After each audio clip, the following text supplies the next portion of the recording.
why are some people or some kids or some individuals are so good with their memory and they remember everything versus some individuals are not?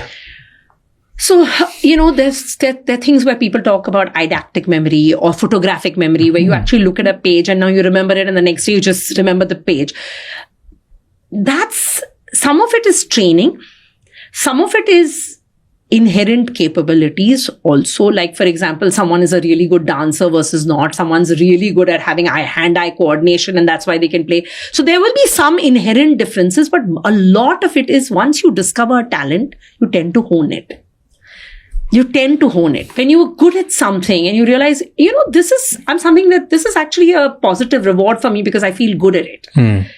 It's a self-perpetuating thing. The minute you find something you're good at and it gives you a sense of pleasure and a sense of reward that you have done well at it, you tend to go and repeat it.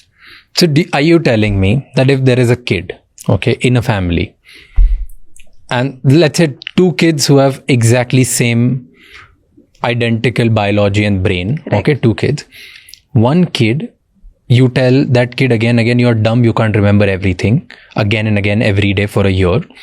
And one kid, you keep telling every day that you're intelligent, you remember everything. Okay, you're such a brilliant kid, you have sharp memory and you remember everything. Regardless of what they do, if you keep telling them, you think the one you're telling nice things will end up becoming better at memory than versus 101%. Not?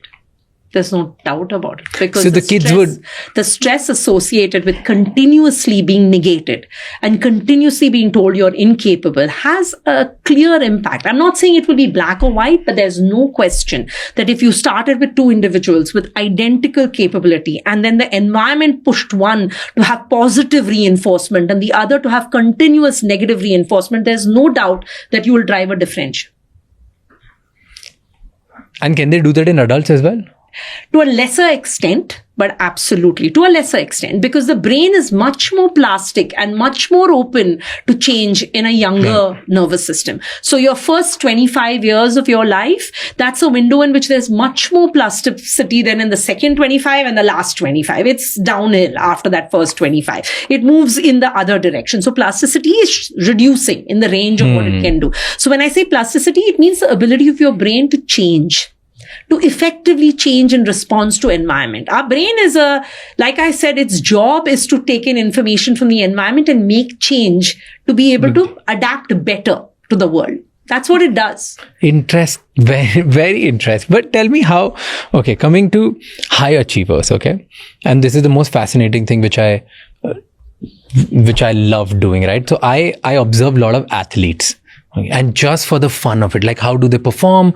How do they come to the court? What do they do in practice? And all the videos I can find out, right? There's one identical thing you will find out in, I think, thousands of Olympic athletes, okay? And you will see that probably you know it already, is when like you look at all the runners or anyone, the moment there is like this, the gun, right? The body moves. Yeah. Have you seen it? Like it's a prep. It's a prep, right? It's an internal prep of the brain before anything actually happens. So what I was seeing, I was looking at this one runner whose race was next. Okay, and he was in the stands and he was watching. This is Olympic going on, and I think it was like a 400-meter race, and next was 100 meters, something like that. Okay, this guy was standing here. The race was there, and they put a gun trigger for that race, but this guy in the stand, he was like in a resting mode. His body moved. Totally understand. And like just his body took a reaction. So why did that? Like what is going on? How's it become muscle memory that a gunshot, which will probably scare some people or make them nervous or make them prep, this guy just can't think of anything and just moving like this? That's because that entire sequence has probably been practiced in his mind over and over and over again.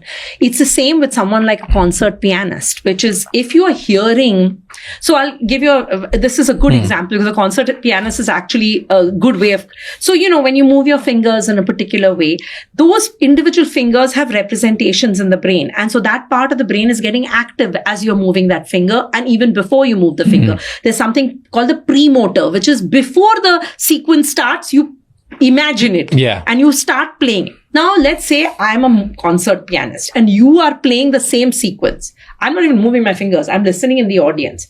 I'm playing out the whole sequence in my premotor cortex because I know how the sequence will be played. I have practiced it so much that you're playing the music, even before you hit the key, will activate my brain to start producing the exact same sequence. And this is something called mirror neurons. We have the capability of imagining another's actions. And before they perform the action, we predict what they're going to do. So this is a prediction system that we have, which is rather unique and special to primates. So primates tend to have this mirror neuron system really developed where we actually predict the other's action, which helps you, right? It's a shortcut. Let's say you and I are sitting. If I have a good idea of how you're going to behave, what you're going to do, then it makes this conversation so much easier. It flows because I'm predicting what you're going to do. And that's what we're doing in all social interactions. Yeah. We're mimicking the other person's potential action by imagining what they likely will do. And we tend to do this better with those whom we understand better. So you're Indian, I'm Indian. We have a common shared vocabulary of an understanding of our country, our culture. So it's an ease. Let's say you stick me with someone from like Indonesia and they don't speak English or they don't speak Hindi or they don't speak whatever common language. We will struggle initially because our ability to predict the other person's actions has gone because cultural context has moved away. This is why we find it easier to hang out with our own. The problem with that is it also comes with a negative of that, which is that we have an implicit bias to preferring people who sound like us, look like us, behave like us, and we find it harder to deal with individuals who don't sound at all like us, who behave very differently from us, and that sometimes can create a bias.